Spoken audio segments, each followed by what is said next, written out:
নাসিরউদ্দিন পাটোয়ারি এখন তো আমাদের ব্যাটসম্যান, অনেক বড় বড় বক্তব্য দেয়, মানুষ তো ভাবে পীর অলি আউলিয়া, বিশাল জাতীয় নেতা শেখ মুজিব। এই বিশ্ববিদ্যালয়ে থাকা অবস্থায় কোনোদিন একটা কোনো আন্দোলন সংগ্রাম আমরা পাইনি মিছিল মিটিংয়ে, বরঞ্চ সেই ইন্টারমিডিয়েট পর্যন্ত আমি যতদূর জানতাম ব্যাটসম্যান হিসেবে শিবিরের সাথে ছিল। তখনকার সময় শিবিরকে টর্চার করা হয়, যেখানে বিশ্ববিদ্যালয়ে সে তার পরিচয় হাইড করে তখন ঢুকেছে জুনায়েদ সাকিবের ছাত্র সংগঠন ছাত্র ফেডারেশনে। যখন ছাত্র ফেডারেশন নেতৃবৃন্দরা বুঝতে পেরেছে যে সে আপনার শিবিরের সাথে ইনভলভ, তখন সে শিবির ওই ছাত্র ফেডারেশন থেকে তাকে এমনি অব্যাহতি দেবে। সেই জায়গা থেকে সে তখন ইন্ডিভিজুয়ালি মাঝখানে একটা সীমান্ত আপনার হত্যা নিয়ে কিছু মানব অবস্থান করলো, আমাদের ছাত্রদের আদিব ছিল তার সাথে।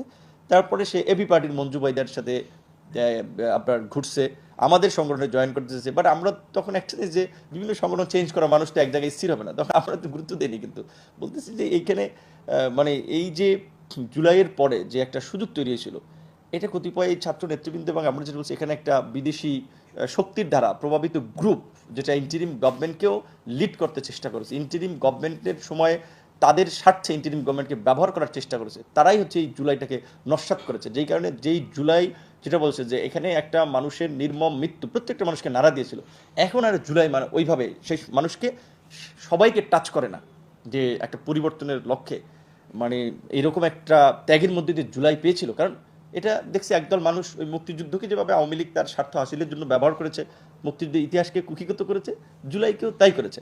এবং একটা গভর্নমেন্ট সেটাকে এন্ডোর্স করে গেছে, ইন্টারিম গভর্নমেন্ট। সেই কারণে আসলে আমাদের যে একটা স্বপ্ন ছিল যে একটা গণতান্ত্রিক রাষ্ট্র যেখানে প্রাতিষ্ঠানিক গণতন্ত্র থাকবে, জবাবদিহিতা থাকবে, সুশাসন থাকবে, নাগরিকদের মর্যাদা এবং অধিকার থাকবে, এইরকম একটা নিরাপদ রাষ্ট্র আমরা চেয়েছিলাম, এইরকম একটা মর্যাদাপূর্ণ রাষ্ট্র আমরা চেয়েছিলাম।